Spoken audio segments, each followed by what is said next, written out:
Bonjour, bonsoir à toutes et à tous et bienvenue à ce webinaire avec Donald Trump, Quelle Amérique dans le monde? Webinaire organisé par The Conversation France en partenariat avec l'initiative Normandie pour la paix de la région Normandie. Je suis Grégory Raiko, chef de rubrique internationale à The Conversation France et je suis ravi de vous accueillir pour cette rencontre qui va durer un peu plus d'une heure et durant laquelle nos trois intervenants s'efforceront de répondre à certaines des très nombreuses questions que suscite le retour à la Maison-Blanche de Donald Trump. Nous sommes avec trois panélistes, trois universitaires au domaine d'expertise contrastée.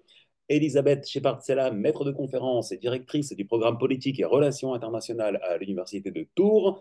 Kevin Gafaeti, enseignant à Sciences Po Paris en Middle East Studies, doctorant en sciences politiques et relations internationales au Centre Thucydide de l'Université Paris Panthéon-Assas, et Cyril Brett, géopoliticien, enseignant à Sciences Po et co-directeur du site Eurasia Prospective. Alors vous allez tous les trois nous éclairer sur certains aspects essentiels de la politique étrangère des États-Unis. Vous pourrez échanger entre vous, débattre, et ensuite il y aura vers la fin du webinaire une séquence de questions-réponses avec les personnes qui assistent à notre webinaire. Je m'adresse donc à tous les internautes connectés. N'hésitez pas au fur et à mesure des interventions à poser des questions dans le chat. Nous en sélectionnerons plusieurs et nous les poserons à nos intervenants vers la fin donc, du webinaire. Un mot sur notre partenaire, hein, l'initiative Normandie pour la paix et le Forum mondial Normandie pour la paix. Il s'agit à la fois d'un rendez-vous annuel organisé donc chaque année pendant 3 jours à Caen par la région Normandie, mais aussi d'une plateforme qui vit tout au long de l'année, qui organise des événements, qui élabore chaque année l'indice Normandie qui vise à mesurer le niveau des menaces pour la paix, la sécurité et la démocratie dans le monde. Et bien entendu, quand on parle de paix dans le monde, on regarde nécessairement du côté des États-Unis, la superpuissance américaine qui est présente, active sur les 5 continents depuis très longtemps. Et actuellement, on regarde évidemment du côté de Donald Trump qui vient d'entrer en fonction il y a 2 semaines et qui s'est déjà signalé par plusieurs initiatives internationales assez tonitruantes sur divers dossiers. Alors, Elisabeth Shepard-Selam, nous allons commencer avec vous sur cette question de paix, justement. On se souvient que pendant la campagne électorale, Donald Trump s'est présenté comme un homme de paix. Un peu paradoxalement, hein, d'ailleurs, étant donné son côté volontiers martial, voire brutal. Et il s'est fait fort de ramener, dès qu'il serait de retour à la Maison-Blanche, la paix au Proche-Orient, la paix en Ukraine, rien que ça. Et concernant le grand rival chinois, il a eu un discours très musclé sur les questions commerciales et douanières, mais il n'a pas vraiment eu un discours guerrier sur les nombreux points d'achoppement militaire, à commencer par Taïwan. Alors, question un petit peu provocatrice, est-ce que Donald Trump, c'est un homme de paix? Et puis, au-delà, vous avez rédigé pour The Conversation France un article intitulé Avec le retour de Donald Trump, quelle Amérique sur la scène internationale, où vous expliquez que le second mandat pourrait modifier profondément l'ordre mondial actuel. Alors, comment voyez-vous le comportement à venir de l'administration Trump au cours des prochaines années sur cette scène internationale? Je vous passe la parole pour environ 5 minutes et puis ensuite, nous nous tournerons vers nos deux autres panélistes. Bon, merci aux organisateurs et plus particulièrement à Grégory. Je vais essayer de répondre aux questions de Grégory. Tout d'abord, pour rentrer en jeu, je pense que P, on n'a peut-être pas la même définition que Donald Trump, à voir ces derniers jours qui ont été plutôt mouvementés, pour être poli.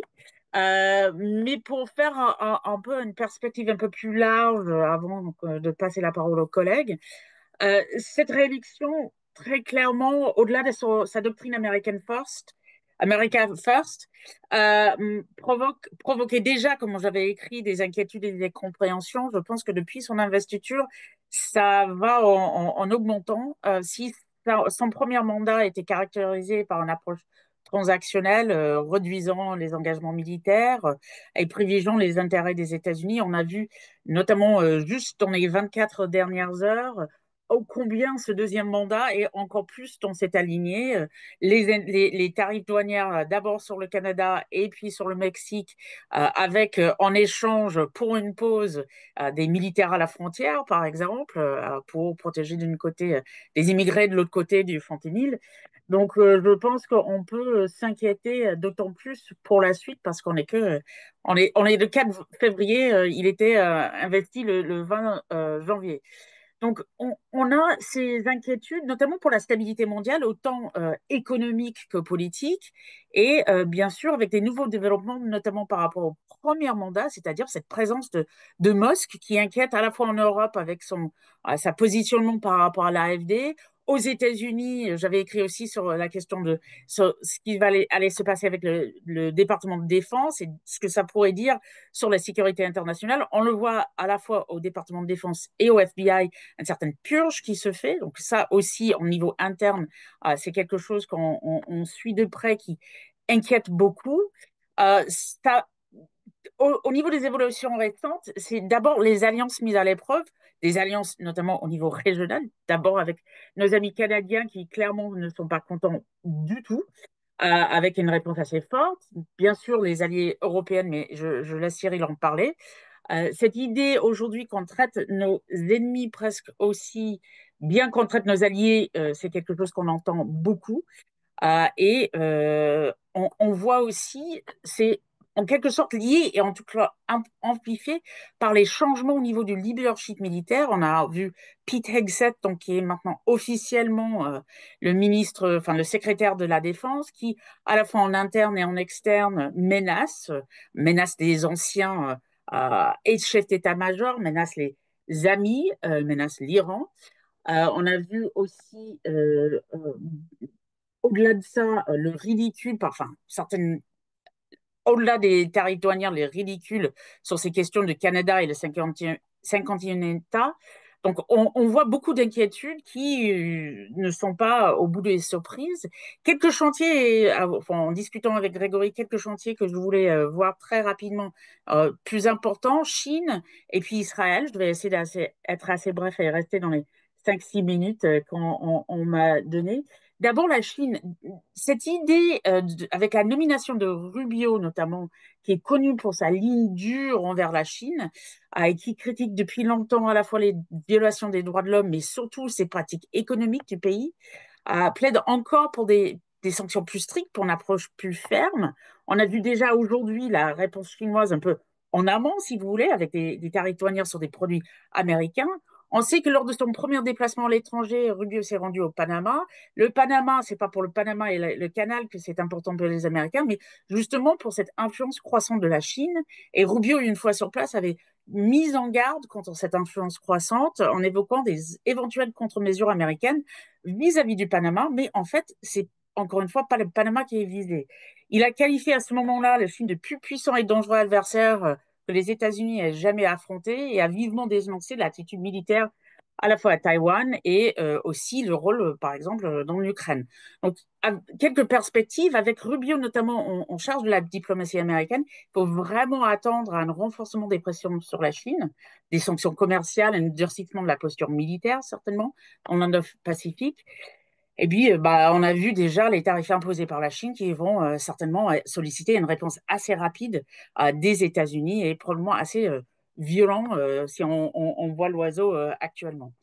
Donc ça, c'est pour la Chine. Pour Israël, euh, on est quand même, c'est une journée importante. Netanyahou est depuis samedi aux États-Unis et il rencontre aujourd'hui même Donald Trump.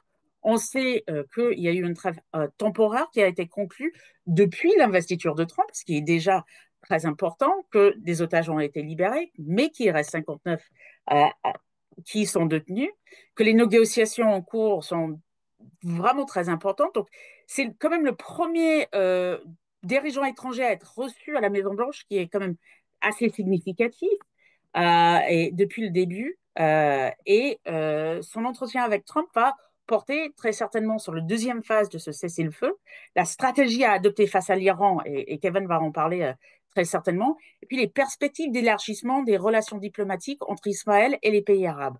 Il reste presque une semaine entière, ce qui est très important. Donc, il a vu hier les évangéliques chrétiennes, il a vu Mike Johnson, les représentants du Congrès et du Sénat, Mike Waltz, le conseiller à la sécurité nationale, il a vu Pete Hegseth. Et Trump a demandé hier même que le Congrès approuve 1 milliard en vente d'armes à Israël. Donc, on voit cette rendez-vous très importante que les États-Unis certainement aussi pour la poursuite des négociations avec l'aide des médiateurs arabes, mais surtout avec l'envoi Pete Witkoff qu'on a évoqué, Grégory. Ils tentent d'aboutir à cette cessez-le-feu durable, mais aussi, bien sûr, d'aborder cette question de gouvernance par la suite et de la stabilité régionale, avec tous les discours de Trump assez provocatrices dernièrement. Je m'arrête là, mais je dirais que ces développements ont des conséquences majeures sur la dynamique régionale au Moyen-Orient, dynamique régionale en Asie, et puis sur l'influence et les ambitions stratégiques, non seulement des États-Unis, mais tous ses alliés et même ses ennemis. Et je vais laisser donc, pour approfondir les questions, examiner l'impact sur la stabilité régionale et stabilité géopolitique au Moyen-Orient, à Kevin, mais je passe la parole à Grégory. Merci beaucoup, merci Elisabeth pour ce point concis mais très riche. Et vous avez évoqué notamment des menaces du nouveau ministre de la Défense, Pete Hegseth, à l'égard de l'Iran. Kevin Gefaiti, donc vous êtes spécialiste de l'Iran. Et l'Iran, c'est un pays finalement dont on n'a pas beaucoup parlé depuis l'investiture de Trump. Il a été un petit peu éclipsé par d'autres sujets, que ce soit Israël, que ce soit l'Ukraine, que ce soit même le Canada, le Groenland et la Chine. Alors que l'Iran, quand même, il faut le rappeler, c'est un pays qui, depuis 45 ans, depuis la révolution islamique de 1979, est un adversaire résolu des États-Unis. Il y a eu toute une série de crises, la crise des otages, la guerre Iran-Irak, durant laquelle les États-Unis étaient plutôt du côté, on l'oublie parfois, de l'Irak de Saddam Hussein. Il y a eu ensuite l'inscription de l'Iran dans l'axe du mal à l'époque de George W. Bush, avec des volontés de regime change en Iran. De son côté, l'Iran a toujours qualifié les États-Unis de grand Satan, tandis qu'Israël était le petit Satan. Il y a eu évidemment toutes ces discussions autour du programme nucléaire de l'Iran, un programme nucléaire dont l'Iran affirme qu'il n'a qu'une vocation civile, alors qu'il est quand même suspecté par la communauté internationale d'avoir aussi des objectifs nucléaires, militaires. Et ça avait abouti en 2015, sous Barack Obama, à la signature de l'accord de Vienne, le fameux JCPOA, qui avait permis a priori une espèce d'apaisement, une vérification du contrôle, une vérification et un contrôle par les Occidentaux du programme iranien. Mais Donald Trump a dénoncé le JCPOA, il en a fait sortir les États-Unis.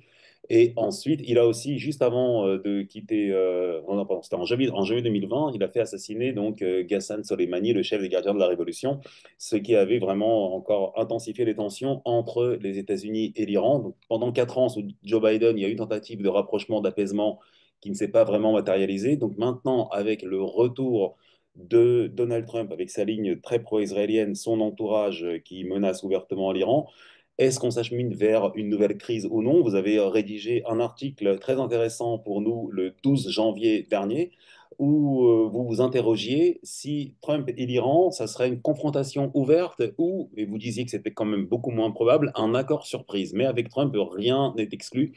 Donc l'article a été publié le 12 janvier, presque un mois plus tard. Est-ce qu'on y voit plus clair? Confrontation ouverte ou accord surprise? Merci pour la parole, Grégory.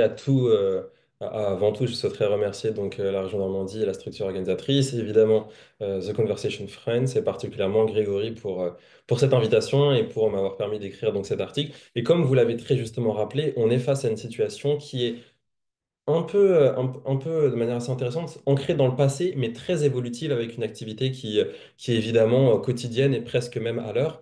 Alors, pour compléter le rappel et le cadrage historique et de manière assez succincte, effectivement, en 1979, l'Iran a connu sa révolution islamique et un changement vraiment à 180 degrés de sa politique régionale, de ses alliés.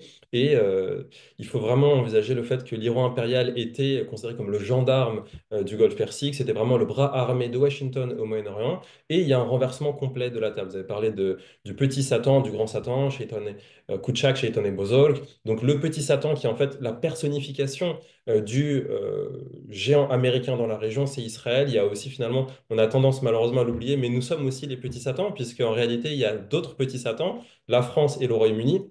Donc on est face à un Iran qui a complètement changé ses priorités.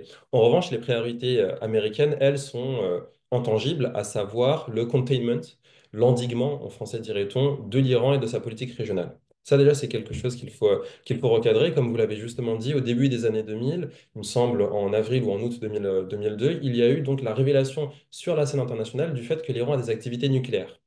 Et alors, déjà, il faut recadrer quelques éléments fondamentaux et on y reviendra par rapport à une actualité, à savoir le TNP, le traité sur la non-prolifération, donc le traité qui contraint les États membres qui ont librement accepté d'y adhérer de ne pas avoir d'activité nucléaire militaire. Ça, c'est déjà quelque chose de fondamental. L'Iran est signataire de ce traité-ci, ne l'a pas dénoncé depuis 1979, n'y a pas changé. Donc, juridiquement, face au droit international, l'Iran n'a pas le droit et a accepté, a souhaité ne pas avoir le droit de rechercher l'arme nucléaire. Donc ça, c'est déjà la première chose à dire par rapport au droit international. Et comme vous l'avez très justement rappelé, il y a ensuite le droit, il y a ensuite la pratique, la politique.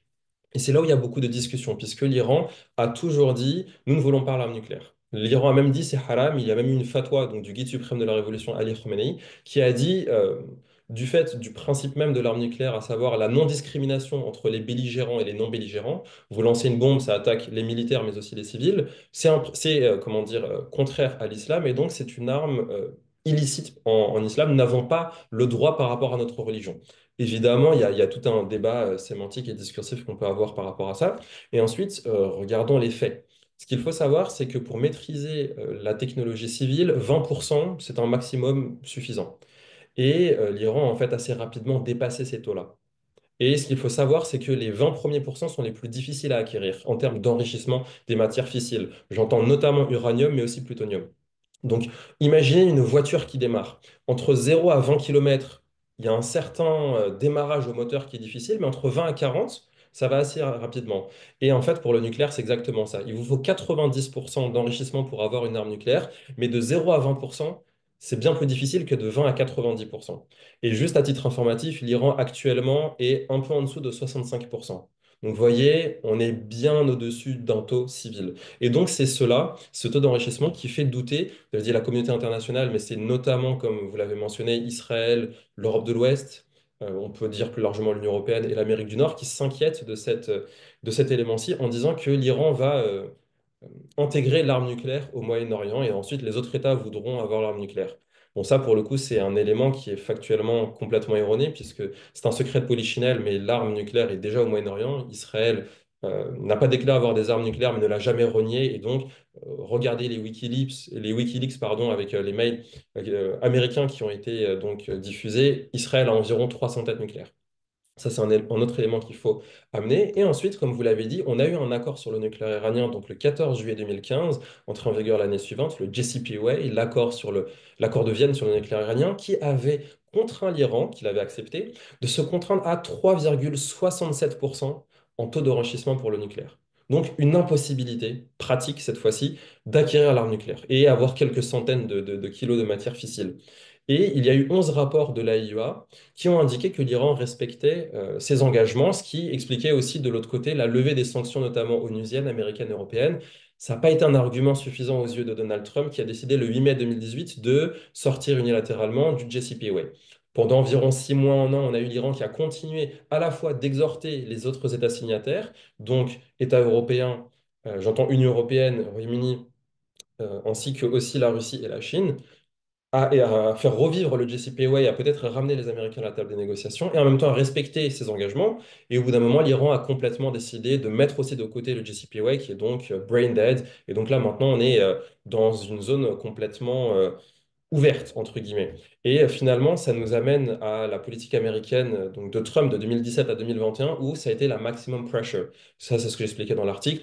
On essaie de contraindre complètement l'Iran, réinstauration des sanctions, comme vous l'avez dit, assassinat ciblé entre la nuit du 2 au 3 janvier 2020, Qassem Soleimani, donc le dirigeant de la force Al-Quds, imaginez vraiment les forces spéciales extra-nationales des gardiens de la Révolution, donc qui opèrent à l'extérieur du territoire, qui étaient assassinés donc par une frappe de drone décidé par Donald Trump, une très grande montée des tensions dans la crise du détroit d'Ormuz, avec des saisies de navires, des attaques sur des bases pétrolières saoudiennes. Ça a vraiment été le Far West, si vous me permettez l'expression.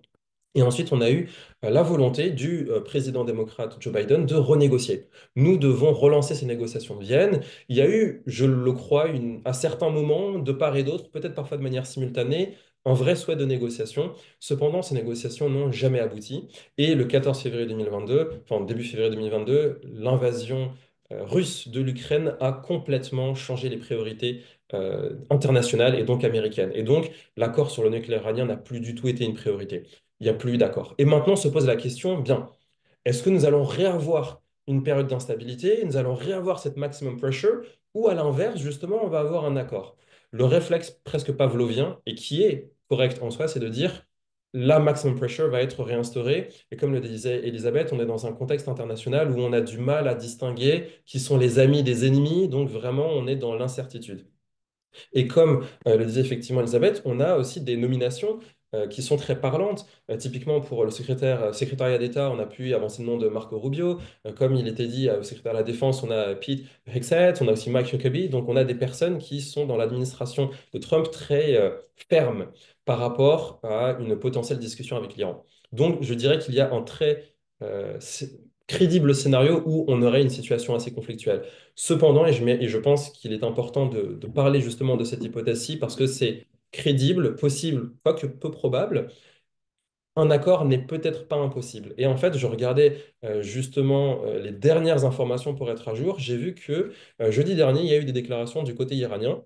Et ça, justement, c'est important parce qu'il ne faut pas que Trump seulement veuille discuter, il faut aussi qu'il y ait l'Iran qui veuille discuter. Et donc, je cite le porte-parole de la diplomatie iranienne, donc Esmail Baghai, qui disait jeudi dernier, je cite, l'Iran est prêt à négocier autour de son programme nucléaire si les pays occidentaux font preuve, je cite, de sérieux.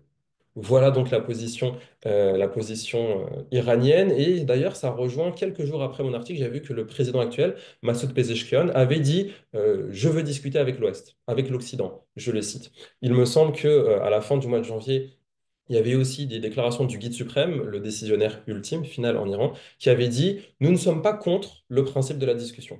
Donc ça, c'est quelque chose d'important. Et peut-être juste pour clore ensuite ce propos, il faudra prendre en compte non seulement ces deux États-ci, Iran, États-Unis, leurs volontés respectives qui doivent être simultanées, qui doivent être alignées, mais aussi les autres acteurs. Et là, comme le disait Elisabeth, actuellement, nous avons aujourd'hui donc la rencontre entre Donald Trump et Benjamin Netanyahou. Évidemment, la situation à Gaza, la guerre à Gaza et tout ce qui s'y passe est un enjeu fondamental, l'enjeu principal de cette discussion, mais plus largement, lorsque vous parlez de la Palestine, lorsque vous parlez d'Israël, très rapidement, vous avez le dossier iranien nucléaire, sécurité régionale qui est apporté. Et vous le savez, là, j'enfonce une porte ouverte, Benjamin Netanyahu n'est évidemment pas du tout ouvert à un JCPOA 2.0 entre l'Iran et les États-Unis. Donc, tous les scénarios sont sur la table.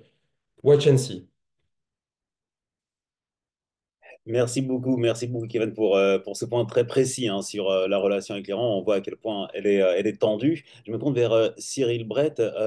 Pour votre part, vous avez rédigé pour notre média deux articles hein, depuis la victoire de Trump à la présidentielle face à Kamala Harris. L'un consacré à Viktor Orban, qui pourrait bien être au sein de l'Union européenne l'homme de Trump, ou comme vous le dites, le chef de la section européenne du mouvement MAGA. Et l'autre article avait un titre assez provocateur, là encore, au moment où beaucoup de gens se disaient que le retour de Trump était une catastrophe pour tout le monde, et notamment pour l'UE. Et vous vous demandiez si, paradoxalement, cette victoire n'était pas une bonne nouvelle pour les Européens. Alors, vous nous expliquerez pourquoi cela peut l'être, dans quelle mesure, à quelles conditions, et aussi, est-ce que, malgré la compréhension dont Trump a toujours fait preuve à l'égard de Vladimir Poutine, c'est un euphémisme, son arrivée au pouvoir, son retour à la Maison-Blanche peut aussi être une bonne nouvelle pour les Ukrainiens. Oui, bonsoir Grégory, bonsoir à toutes, bonsoir à tous. Merci beaucoup à The Conversation France pour l'invitation et plus généralement, merci beaucoup à The Conversation France d'animer un débat international de très grande qualité sous l'égide de Grégory Raïco. Merci beaucoup également à la région Normandie, à l'initiative Normandie Paix pour la paix. Je crois que c'est très important de discuter de sujets la paix puisque Donald Trump s'ingénie en ce moment à instiller, comme d'habitude, un grand doute. D'un côté, il fait dire qu'il mérite d'ores et déjà le prix Nobel de la paix. De l'autre côté, il adopte sur la scène internationale, sur tous les sujets qui ont été évoqués, et malheureusement sur d'autres encore, que ce soit le Moyen-Orient, que ce soit le nucléaire, que ce soit l'Ukraine, que ce soit l'équilibre des forces et des frontières dans l'hémisphère américain. D'un autre côté, Donald Trump a l'air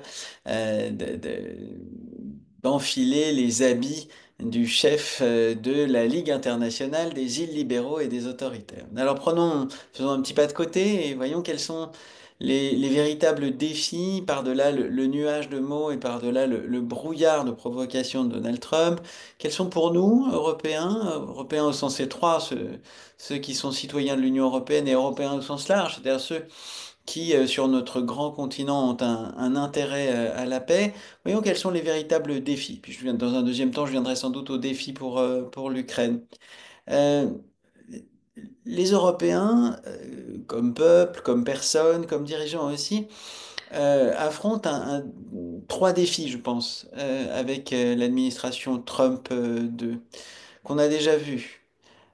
Un défi de cohésion, c'est très évident, et j'y reviendrai rapidement. Un défi de réactivité, ça c'est beaucoup moins évident pour les Européens, qui ont plutôt l'habitude d'une valse à trois temps assez lente.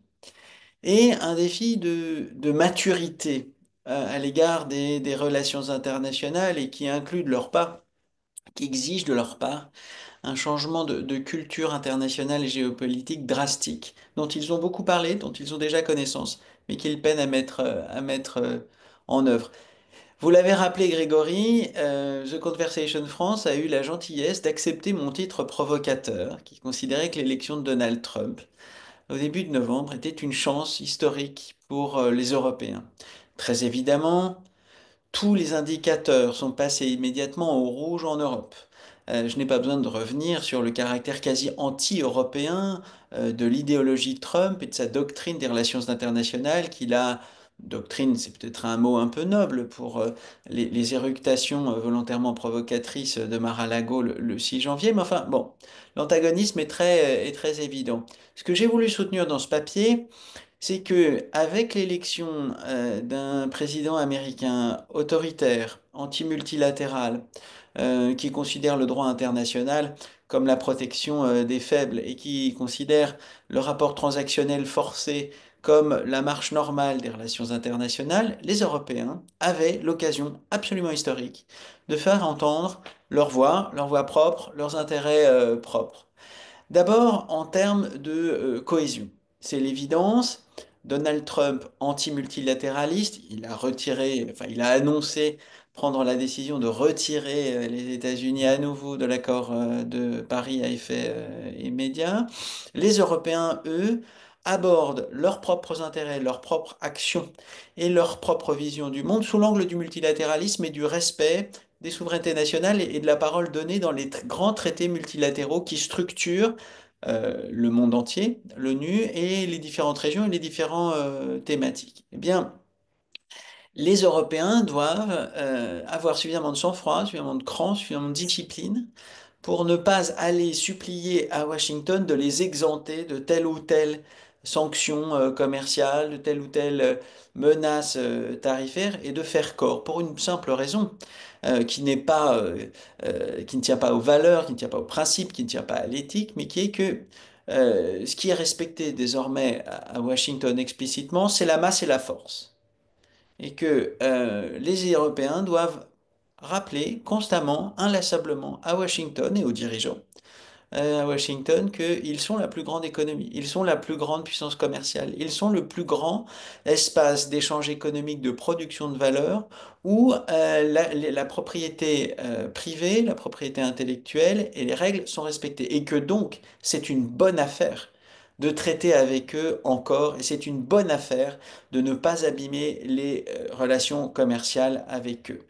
La cohésion sera remise en cause également sur le plan idéologique. Merci Grégory d'avoir rappelé ce que j'ai soutenu comme thèse sur les émissaires que Giorgia Meloni, que Robert Fico ou que Viktor Orban prétendent être en Europe pour le Trumpisme, mais c'est tellement évident que, il y a une disproportion entre le poids réel de ces dirigeants dans l'Union européenne et l'Union européenne dans son ensemble construction, que je n'ai pas besoin d'y revenir. Deuxième grand défi que pose l'administration Trump à l'action internationale des Européens, c'est la réactivité. Depuis son élection et surtout depuis le 6 janvier, Trump mène sa politique intérieure et sa politique extérieure au rythme d'une série Netflix, au rythme de la télé-réalité dont il a été la star dans l'émission The Apprentice, où chaque heure chaque instant, chaque message apporte un rebondissement, un contre-pied. Eh bien, les Européens qui sont habitués, eux, plutôt à avoir le rythme du roman-fleuve du 19e siècle et du temps très long, doivent apprendre à réagir. Je prends un exemple qui montre à quel point cette réactivité est un enjeu crucial. Lorsque dans sa doctrine de Mar-a-Lago, le président Trump a endossé l'habit du révisionniste, défiant la souveraineté danoise internationalement reconnue sur le Groenland. Les chancelleries européennes ont mis un temps infini à protester et à rappeler que le respect des conventions internationales et du droit international et de l'intégrité territoriale était la raison pour laquelle les sanctions avaient été prises contre la Russie. Donc la réactivité des Européens sur ce domaine est indispensable et très difficile à acquérir aux Européens. Mais encore une fois, cette crise Trump, ce choc Trump est une opportunité.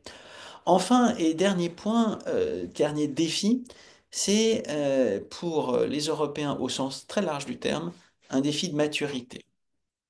Jusqu'ici, les Européens ont abordé les relations internationales sous l'angle du respect du droit international, des règles et du consensus. En fait, ils ont abordé les relations internationales comme ils ont abordé leur propre construction européenne. Et ils ont pensé qu'on pouvait transposer aux relations internationales, au grand océan des relations internationales, ce que eux avaient réussi à faire dans leur mer intérieure. Pourquoi pas? Pourquoi pas? Mais désormais, c'est le langage de l'intérêt qui doit être adopté sur la scène internationale, le langage du troc, du ceci pour cela, de l'intérêt bien compris du partenaire avec lequel on commerce, mais avec lequel on est en tension. Et dans cet effort de maturité collective, qui peut entrer en contradiction avec la réactivité que je réclamais de la part des Européens, il faut bien, face à l'administration Trump 2, distinguer ce que Machiavel appelait la distinction entre les yeux et les mains. Il y a la réalité qu'on voit, qui apparaît. Il y a le rythme haletant des messages, des provocations, de la communication en temps réel. Et il y a les mains, qui tâtent la réalité, qui tâtent ce qu'en réalité veulent les États-Unis et ce qui sera bien la différence à apporter entre la rhétorique inquiétante qui fait partie de l'action et la réalité des intérêts. Et avec un interlocuteur faussement irrationnel comme l'administration Trump 2, ce sont les mains qui doivent juger beaucoup plus que les yeux ou les oreilles. En ce qui concerne l'Ukraine, très rapidement, l'enjeu, il est tout simplement la survie d'un État ukrainien viable. Si Donald Trump confirme une de ses pistes, c'est-à-dire un plan de paix territoire contre cessation des hostilités, qui est un marché de dupes, dans la mesure où il sera toujours possible à la Fédération de Russie de reprendre l'offensive sur le plan des territoires en rompant la trêve. Là encore, ça va exiger de l'Ukraine deux grands efforts. L'effort de passer du langage des valeurs, vous combattez en Ukraine, vous aidez l'Ukraine pour défendre la démocratie dans l'Est de l'Europe, au langage du troc. On l'a vu aujourd'hui, et c'est un effort de mémoire très restreint qu'il nous faut faire.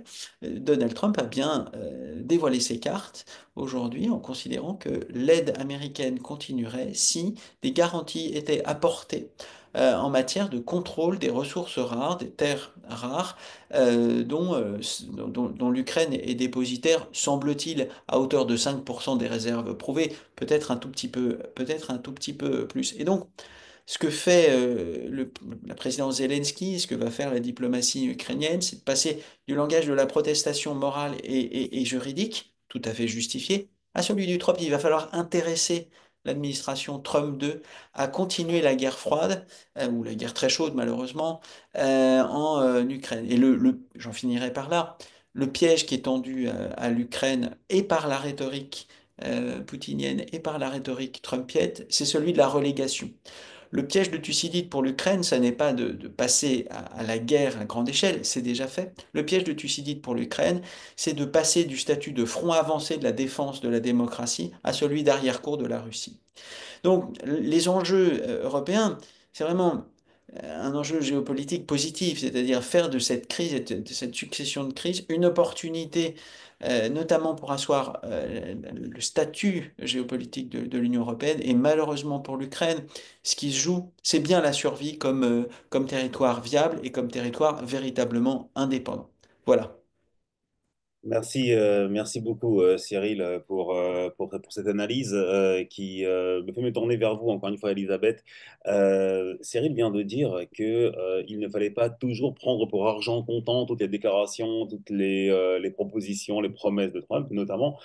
En l'occurrence, concernant le conflit israélo-palestinien, Trump a aussi multiplié des déclarations assez forte, notamment concernant Gaza, qu'il voulait nettoyer, n'est-ce pas? Et il voulait aussi tout simplement expulser les habitants de Gaza vers l'Égypte ou la Jordanie. Vous avez dit tout à l'heure, Benjamin Netanyahou est aujourd'hui à Washington, premier chef d'État étranger à être reçu par Trump, qui n'a plus à prouver son alignement sur Netanyahou. Il avait déjà montré pendant son premier mandat, quand il avait transféré notamment l'ambassade américaine de Tel Aviv à Jérusalem, ce qui était un acte hautement symbolique. Il a d'ailleurs aussi reproché à l'administration Biden un soutien trop tiède, selon lui, à Israël.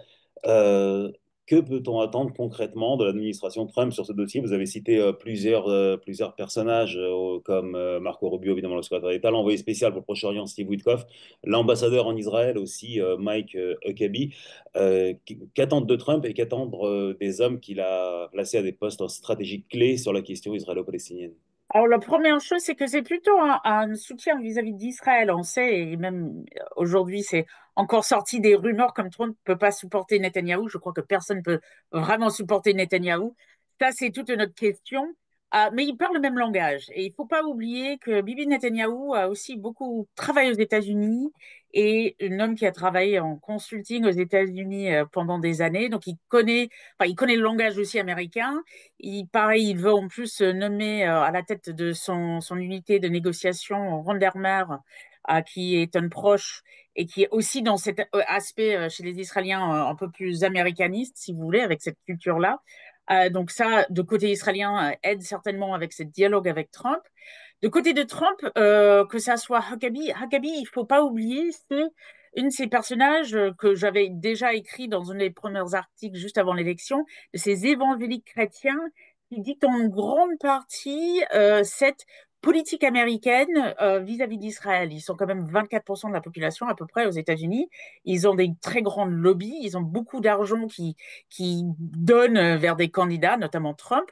On l'a même vu pendant la campagne des prises de parole où il le bénissait sur l'estrade. Donc, ils sont très présents. Huckabee est lui-même un pasteur évangélique. On oublie souvent ça, même s'il était aussi gouverneur d'un État Arkansas, dans le sud des États-Unis.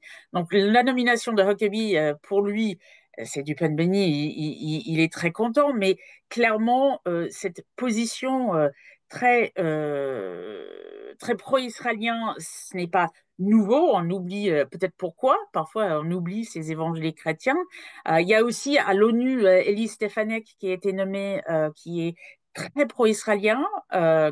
Vous avez bien évidemment Rubio, Witkoff, et Witkoff qui est vu un peu comme peut-être le sauveur. Il a quand même réussi, et on en parle beaucoup, moi je parlais beaucoup avec les Israéliens, il a réussi où Blinken a échoué, donc c'est très intéressant de voir que quelqu'un qui a été nommé que très, très clairement, en tout cas du côté israélien et même du côté américain, on disait ce monsieur est un homme d'affaires, on ne connaît pas ses compétences au Moyen-Orient. En fait, il s'est révélé un peu, et on en parle en Israël, que ça soit lui, en quelque sorte, qui va négocier par la suite, les Israéliens, avec Witkoff, et Witkoff qui va aller au charbon à Doha à partir de samedi de nouveau.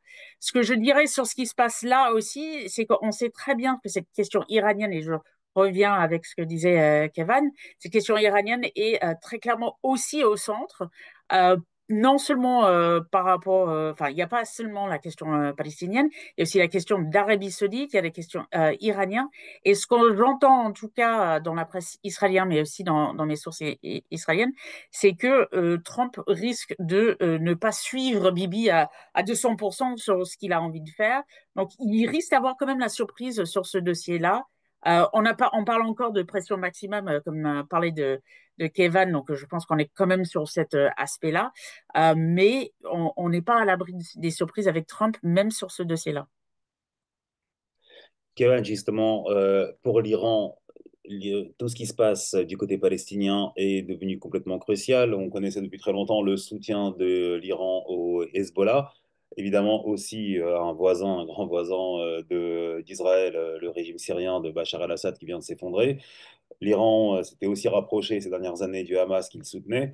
Le Hamas a été largement affaibli, le Hezbollah aussi, le régime de Bachar el-Assad a chuté.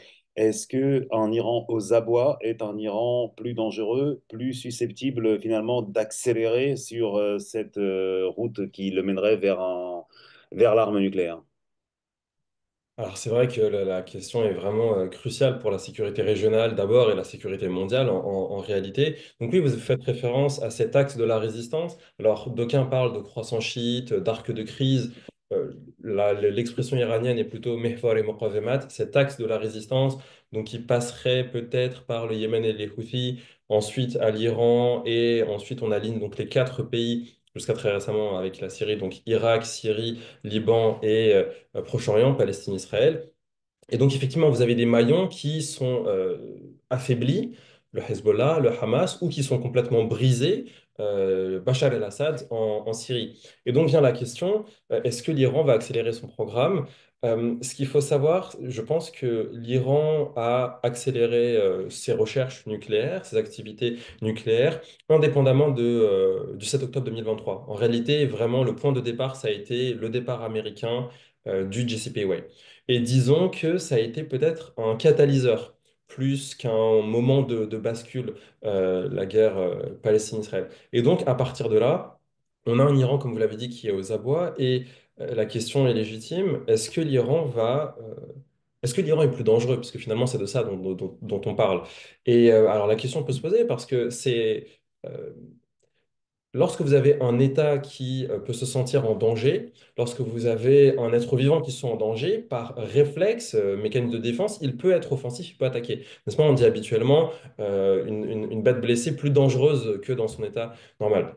Et donc, à partir de là, c'est un scénario qui est possible. Mais en réalité, et lorsque vous discutez avec des diplomates, que ce soit des diplomates américains, des diplomates français ou allemands, ce qui en ressortait, et ce que je voyais en discutant avec eux, c'est que il faut pas oublier que l'Iran est vraiment une des patries des jeux d'échecs. Ce sont de très très grands tacticiens et ils font vraiment pas un pas avant d'y avoir réfléchi. Et donc, est-ce que l'Iran va nécessairement user plus de la force, va plus accélérer son programme nucléaire parce qu'il se sentirait menacé du fait de ce qui se passe autour? Non.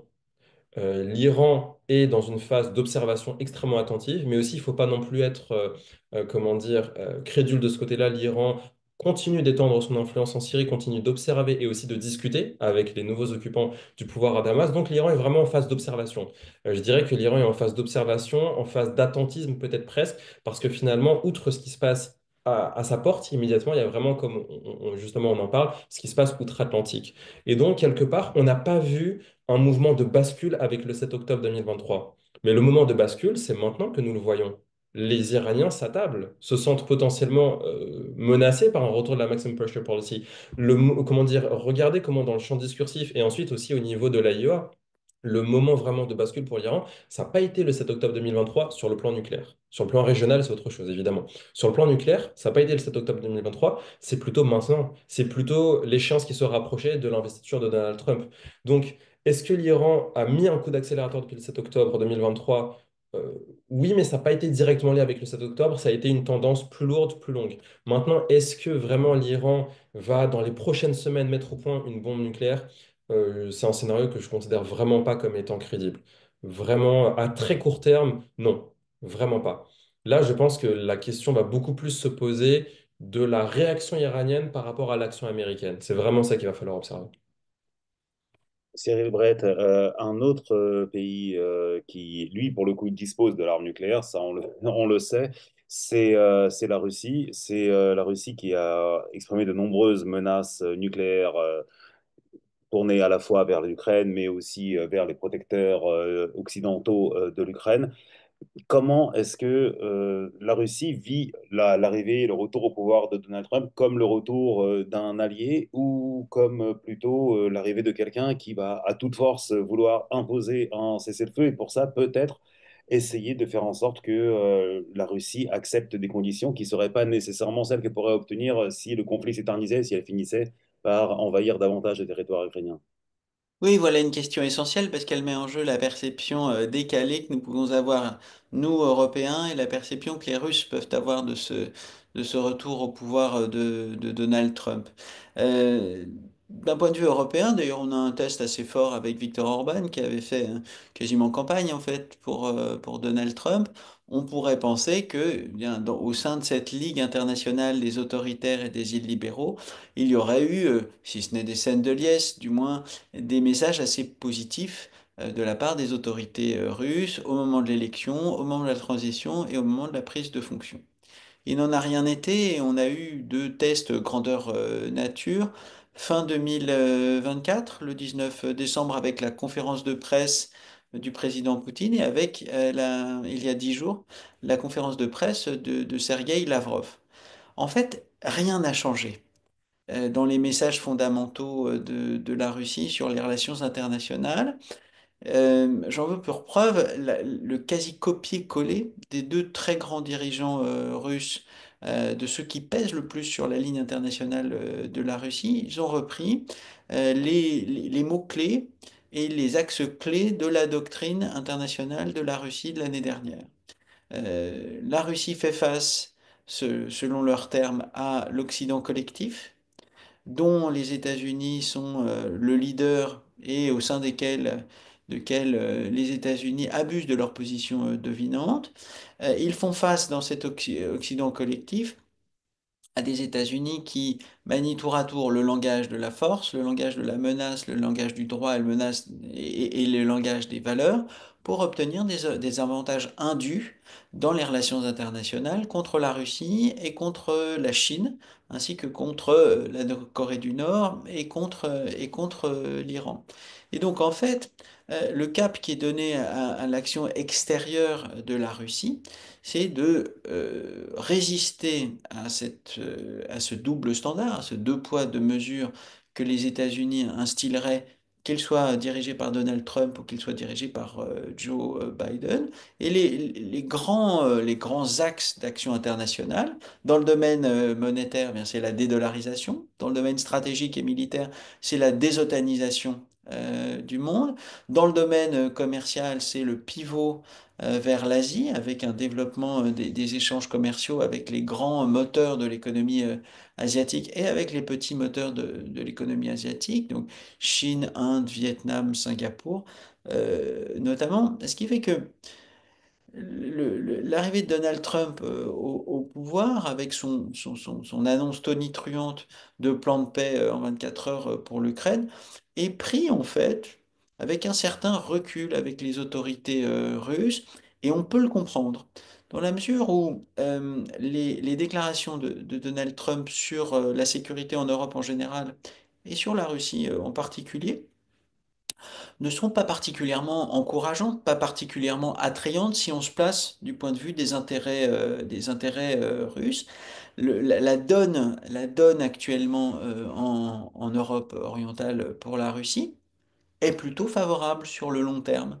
Les avancées militaires au prix de pertes humaines et de pertes financières sont très importantes. Enfin, la dynamique générale territoriale est plutôt en faveur des buts de guerre russes. Et ceux qui seraient demandeurs d'un plan de paix ou d'une paix rapide, ce ne seraient ni les Ukrainiens, extrêmement durement éprouvés, c'est presque un euphémisme, c'est un euphémisme par la guerre, ni les Russes eux-mêmes consommés économiquement et démographiquement mais ce serait les Américains et l'administration Trump qui voudraient, par ce plan de paix, obtenir un succès rapide, pensant que le plan de paix Trump, esquissé, et dont on a quelques éléments, serait presque irrésistible pour Moscou. C'est se méprendre sur les objectifs de la Russie, ça je l'ai dit, mais c'est se méprendre aussi sur la temporalité dans laquelle la Fédération de Russie s'est inscrite désormais en Ukraine, c'est-à-dire dans un temps très long d'usure militaire,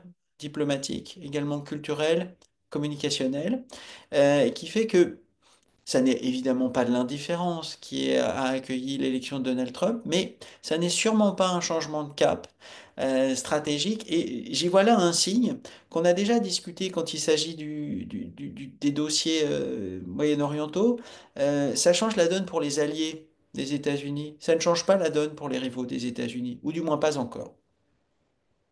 Oui, merci beaucoup à tous. On va passer aux questions et ça tombe bien parce qu'on a beaucoup de très bonnes questions qui nous ont été envoyées.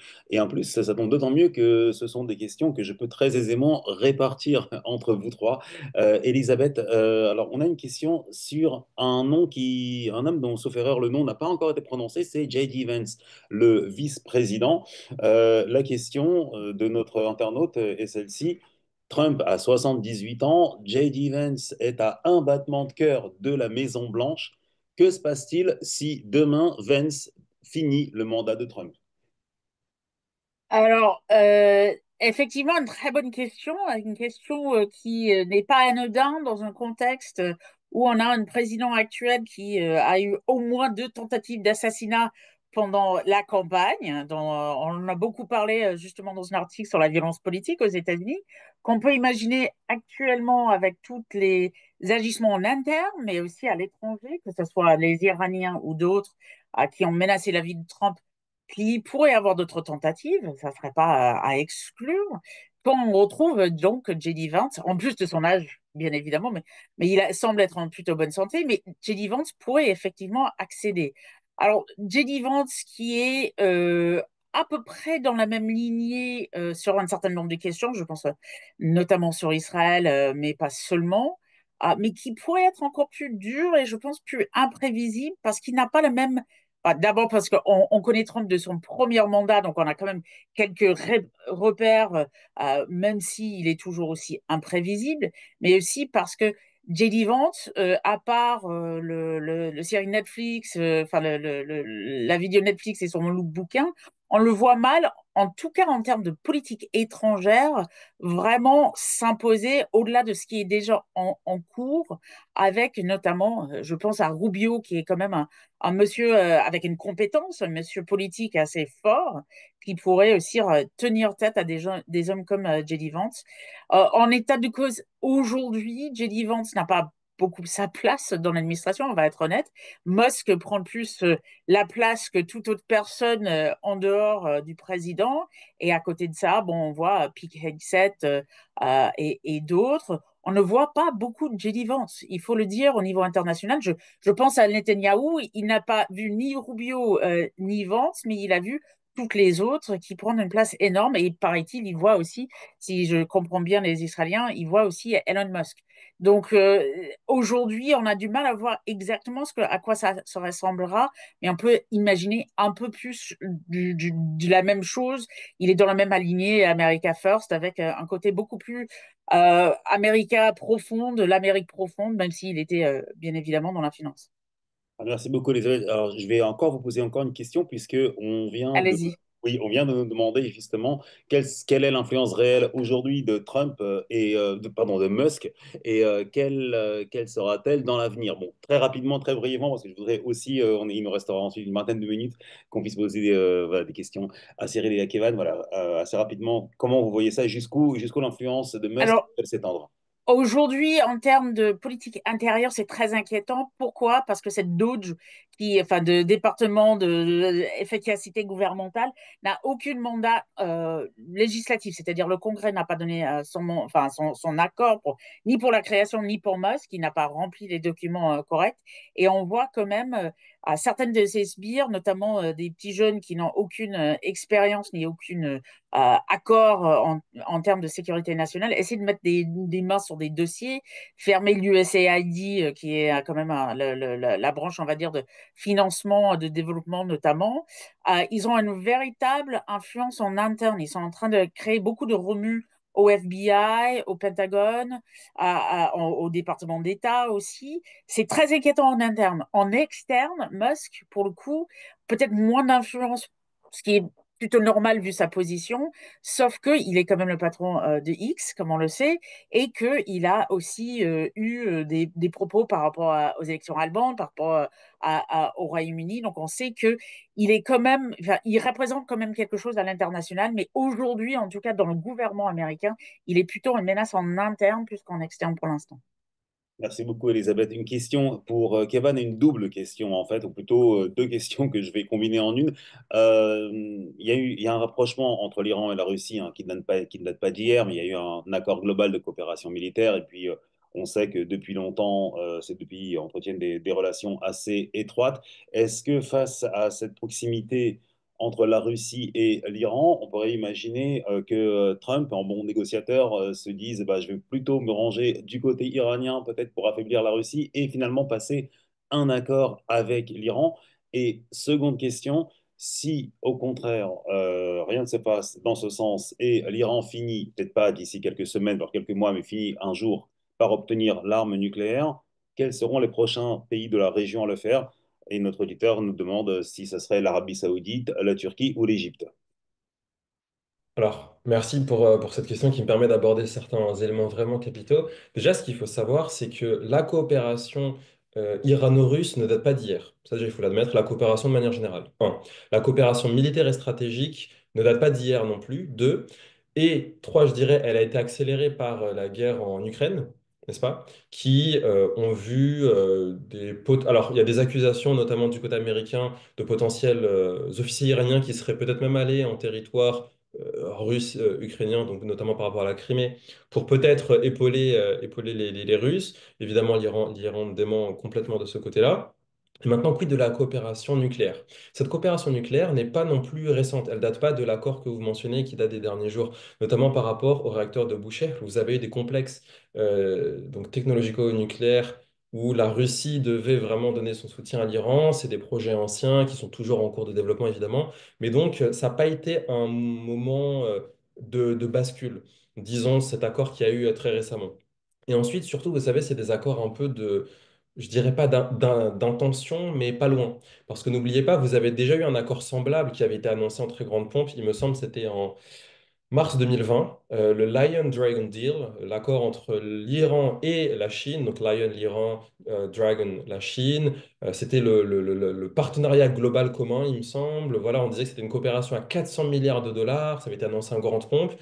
Ça fait 5 ans presque maintenant et on n'a pas vu vraiment ça. Maintenant, on a cet accord un peu grandiloquent entre l'Iran et la Russie. Bon, ce sont des memorandum of understanding. Est-ce qu'il y aura vraiment une vraie bascule? J'ai du mal à le croire. Parce que ce qu'il faut voir, c'est que malheureusement, c'est vrai qu'on a une vision un peu floue en Europe et en Amérique du Nord à croire que il y aurait un axe Russie, Iran, Chine, que ce sont des alliés naturels. Absolument pas. On ne peut absolument pas les estimer comme étant des alliés comme les Européens ou comme les États de l'OTAN. Absolument pas.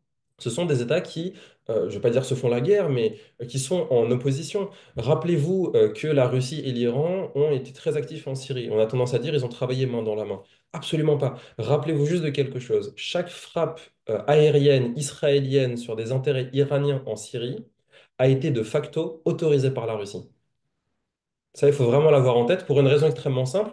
L'Iran était sur le sol et la Russie contrôlait les airs. Les territoires de Bachar el-Assad étaient vraiment contrôlés par la Russie. Donc, si vous avez des frappes israéliennes, c'est que de facto, elles ont été autorisées. Est-ce que vous autoriseriez votre allié à se faire frapper par Israël?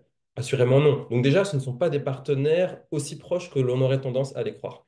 Et donc ensuite, évidemment, j'ai un peu oublié la question, mais voilà. Donc la question c'était, ensuite, est-ce que Trump pourrait décider d'un rapprochement, donc une coopération de ce que j'ai compris nucléaire avec l'Iran? Ça, c'est un scénario que l'on peut vraiment balayer d'un revers de main pour une raison simple. Ce sont des États qui peuvent au mieux avoir un modus vivendi, ils peuvent cohabiter ensemble, mais de travailler main dans la main, non vraiment pas. Regardez que tout l'enjeu des discussions sur le nucléaire, c'est la levée des sanctions économiques. On ne parle pas de partenariat économique, de rejoindre l'OMC, d'un grand développement des relations. Vraiment, je pense que là, pour le coup, c'est une hypothèse qui serait, mais ce serait vraiment enfin, incroyable, quoi. Ça, j'y crois beaucoup moins. Et maintenant, par rapport... Prolifération, voilà, sur l'Arabie Voilà, Saoudite. Voilà, vraiment pas. Et c'est pas trop la logique de Trump de s'allier aux uns pour tordre la main des autres. Il essaye juste de tordre la main un peu des deux côtés. Donc je ne pense pas que ce serait une stratégie trumpienne. Et maintenant, et là la question qui est fondamentale et qui doit être posée, est-ce que si l'Iran acquiert l'arme nucléaire, est-ce qu'il y aura d'autres États qui voudront l'avoir? Déjà, un point qui est fondamental, l'Iran a la technologie nucléaire et c'est un secret de polichinelle, l'Iran est en état du seuil. C'est-à-dire que l'Iran, s'il le souhaitait, on parle de breakout delay, le délai de breakout, l'Iran pourrait construire l'arme nucléaire. Mais ça, c'est pas propre à l'Iran. Regardez que le Japon est en état du seuil. Le Japon a la technologie nucléaire civile, mais s'il voulait, comme on le disait, il y a une dualité dans la technologie. Le Japon pourrait l'avoir, c'est le cas du Brésil, c'est le cas de l'Afrique du Sud, c'est le cas de tellement d'autres États. L'Iran, maintenant, fait partie de ce club-là. Donc, la question se pose, mais ce qu'il faut savoir, c'est qu'il y a déjà aussi d'autres États au Moyen-Orient qui cherchent l'arme nucléaire, à tout le moins la technologie nucléaire. Vous avez évoqué l'Arabie Saoudite, l'Égypte, il ne faut pas oublier les Émirats Arabes Unis. Ce qu'il faut savoir, c'est que vous avez eu là pour le coup des accords de coopération nucléaire avec les États-Unis. Je pense aux accords de 2008 ou 2009 avec les Émirats Arabes Unis. Vous avez des négociations en cours avec l'Arabie Saoudite. Donc, est-ce qu'il y aurait une dissémination de la technologie nucléaire? Oui, assurément. Et là, on peut avoir un moment de patriotisme. La France y a contribué. Rappelons-nous des réacteurs que nous avons vendus à l'époque chiracienne, à l'époque un peu avant justement à l'époque mitterrandienne, avec l'Irak de Saddam Hussein, et le réacteur Osirak notamment, qui avait fait beaucoup de bruit à l'époque, puisque détruit par Israël. Donc Israël est un État détenteur de l'arme nucléaire, l'Iran est en état du seuil, vous avez d'autres États qui cherchent la technologie officiellement nucléaire, mais comme la question le pointe, évidemment, ce sont des États qui veulent aussi être les challengers, les puissances régionales, Turquie, Émirats arabes unis, Arabie saoudite.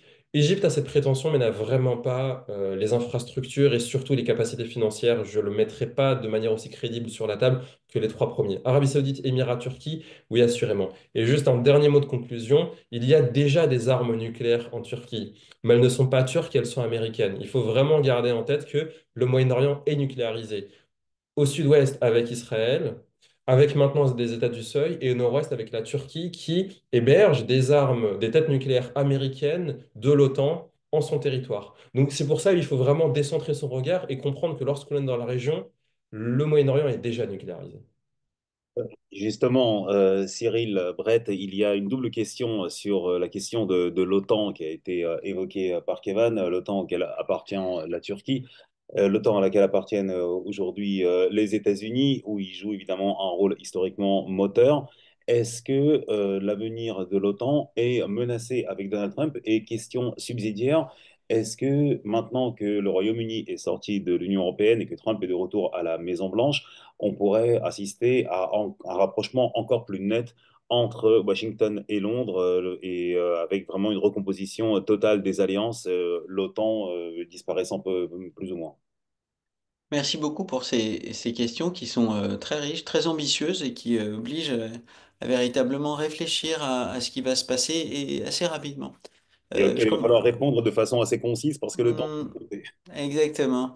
En ce qui concerne la relation bilatérale Royaume-Uni, États-Unis, ça n'en prend pas le chemin. La relation spéciale de Special Relationship, qui est souvent mise en évidence à Londres, plus à Londres d'ailleurs qu'à Washington, est assez abîmée actuellement en raison des attaques infamantes, il faut bien le dire, d'Elon Musk sur Twitter contre le Premier ministre Starmer au Royaume-Uni. J'ajoute structurellement que pour qu'un pays compte ou soit intéressant pour les États-Unis, il faut que son économie soit forte. Alors, malheureusement ou heureusement, pour démontrer que le Brexit était une catastrophe, l'économie britannique est quand même très mal en point. Plus largement sur la vocation de l'OTAN, j'aurais tendance à vous répondre de façon un peu provocatrice. Quel est l'avenir de l'OTAN? Mais l'avenir de l'OTAN, c'est de continuer. C'est simplement que le choc Trump va changer complètement la façon de fonctionner de l'OTAN. En menaçant de quitter constamment l'OTAN sans jamais le faire, ce que fait Donald Trump, c'est un rapport de force classique des relations internationales pour courber et faire changer l'alliance plus dans son intérêt. C'est exactement ce que faisaient les Athéniens lorsqu'ils étaient à la tête de la Ligue de Délos. Ils menaçaient de retirer aux îles de l'Égée leur protection pour pouvoir obtenir de leur part des tributs plus importants ou des concessions plus importantes. Donc tout va changer, mais rien ne va changer. Elisabeth Schubert-Salam, j'ai une question pour vous et ça, je trouve ça très intéressant parce qu'on a beaucoup parlé, à juste titre, jusqu'à présent, de géopolitique, d'armement, d'alliance, etc. Mais le retour de Trump, ça peut avoir aussi une influence différente sur nos pays, notamment sur les pays européens, en termes sociétaux, en termes de valeurs. Et on a une question sur les droits des femmes, les droits à l'interruption volontaire de grossesse, même les droits à la contraception qui sont plus ou moins remis en cause, soit par Trump lui-même, soit par certains membres de son entourage.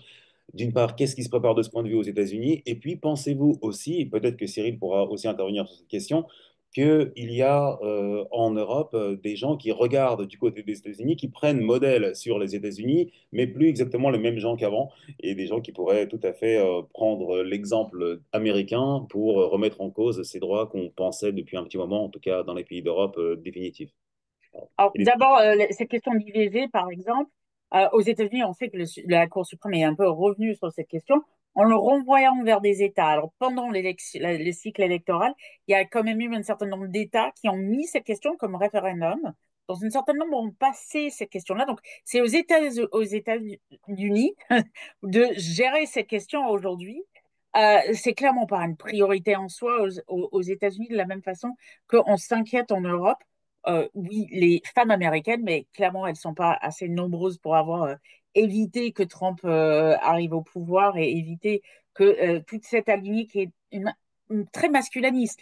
Et là, j'arriverai dans un deuxième temps à cette question de droit des femmes, tout simplement, au-delà de l'IVG. Mais l'IVG, aujourd'hui, ce n'est pas forcément une priorité en ce qui concerne la contraception. Justement, la fermeture de USAID, c'est-à-dire cette organisation qui gérait tout ce qui est aide à l'étranger, bah, certaines, ces aides étaient justement pour la contraception à l'étranger dans des pays en développement. Et là, pour le coup, c'est totalement compromis. Ils ont fermé. Les gens ne peuvent même pas aller bosser. C'est une question juridique qui va se gérer dans les jours et les mois à venir. Pour les droits des femmes, ce que je dirais, c'est qu'on voit notamment au ministère de la Défense, enfin au secrétaire de la Défense, mais aussi à ceux qui travaillent pour lui, un masculinisme et les droits des femmes qui semblent être un peu bousculés. On a un certain nombre qui sont connus pour des violences contre leurs propres femmes, y compris une ou deux qui sont interdits de voir leurs propres enfants parce que ils sont plutôt violents. On a vu un sous-secrétaire de la Défense, Daryl Beatty, parler du la triomphe des hommes blancs qu'il fallait qu'eux ils gèrent parce qu'ils sont compétents sur X ou sur Facebook. Donc, très clairement, cette question des droits des femmes et le pouvoir des femmes dans cette administration vont être remises en cause, que ça soit très directement ou très indirectement par les nominations. On sait aussi que Musk n'est pas forcément la défenseur des droits des femmes, et donc on peut attendre au pire pour les femmes aux États-Unis. Est-ce que ça va avoir des effets ici? Moi, j'ai tendance à dire, on voit toujours que ça soit 5 ou 10 ans plus tard en Europe, en importation d'un certain nombre d'enjeux. On voit l'extrême droite, plutôt traditionnaliste aussi, qui prend le pas en Europe. On a les élections allemandes notamment et le poids de l'AfD qui grimpe, même si c'est pas peut-être la même chose avec une femme à la tête. Je pense qu'on a de quoi quand même s'inquiéter un peu. En même temps, on est en France, donc on a inscrit quand même la question de l'IVG dans la Constitution, donc on a peut-être quand même des garde-fous qui n'existaient pas aux États-Unis, donc on a peut-être un peu plus de chance de ce côté-là. Cyril Brevet, pour la dernière question, l'influence de Trump, côté vraiment moral, sociétal, valeur, bon, de Trump et du Trumpisme sur l'Europe, comment vous l'évaluez? Eh bien, je l'impression comme un grand risque, dans la mesure où cette bannière de l'illibéralisme, de la préservation des valeurs, va servir de cheval de Troie pour se ménager des soutiens très fermes en Europe parmi tous les partis souverainistes. Voilà une opportunité. Voilà un domaine dans lequel les Européens peuvent massivement, malgré leur léger décalage interne, faire entendre leur voix et apparaître comme ceux qui défendent les droits des femmes sur la scène internationale. Parfait. Une toute dernière question qui vient d'arriver sur le chat et après on va vraiment en terminer là. Alors je me demande à qui peut-être Elisabeth, notre internaute, avoue ne pas connaître précisément l'organisation de l'État états-unien et demande quels sont les moyens de bloquer les, entre guillemets, délires de Trump. Est-ce que, voilà, pour reformuler un petit peu, est-ce que l'État américain, dans certaines de ses composantes, peut bloquer des décisions de Trump? Alors, bloqué totalement, peut-être pas, à part le Congrès, mais on sait quand même. Alors, il y a plusieurs façons, en théorie. D'abord, le Congrès, d'abord par exemple, bloquer c'est les nominations qui n'ont pas encore été faites. Il y a des menaces là-dessus par certains sénateurs. Bloquer, par exemple, le USAID, en théorie, en fait, il peut pas le fermer totalement. C'est un acte de Congrès qui peut le dissoudre. Donc, il y a quand même des questions de droit. Le FBI, par exemple, déjà. Retorque avec des questions de droit. Le droit est important, mais on sait que, par exemple, il a le contrôle du Sénat, de la Chambre basse, plus ou moins de la Cour suprême. Donc, il y a une inquiétude de ce côté-là, bien évidemment. Je dirais sur certaines questions, il y a aussi le poids des États. On l'a vu sur l'IVG, on le voit aussi d'une façon un peu étrange, où certains États disent, si vous avez été viré du FBI par le gouvernement de Trump, venez nous voir, on peut vous trouver du boulot, on veut des gens d'expérience. Donc, il y a quand même des différentes manifestations blocage, plus officielles ou pas. On a vu même aujourd'hui des manifestations devant le Trésor des États-Unis.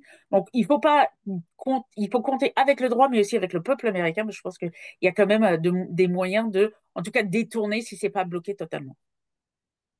Merci beaucoup. Je vous remercie vraiment tous les trois. Merci beaucoup aussi à toutes les personnes qui sont connectées pour nous suivre. Vous êtes très nombreux à nous suivre, très nombreux aussi à poser d'excellentes questions. Malheureusement, le temps qui nous est imparti est limité. Nous allons bientôt donc terminer ce webinaire donc de The Conversation France en partenariat avec l'initiative Normandie pour la paix de la région Normandie que nous remercions beaucoup et qui sera le premier d'une série de webinaires que nous vous proposerons toute l'année. Voilà, on vous informera sur notre site The Conversation France et par des emails. Un grand merci encore une fois, Elisabeth Shepard-Salam. Merci beaucoup, Kevin Gaffaetti. Merci, Cyril Lebret. Je Merci, rappelle Grégory. que les lecteurs peuvent donc lire de nombreux articles de vos mains et aussi d'autres auteurs sur le site de The Conversation France. Et je vous souhaite à tous un excellent mandat de Donald Trump, hein, 4 excellentes très prochaines années qui, en tout cas, donneront beaucoup de grains à moudre aux spécialistes des relations internationales. Et à bientôt.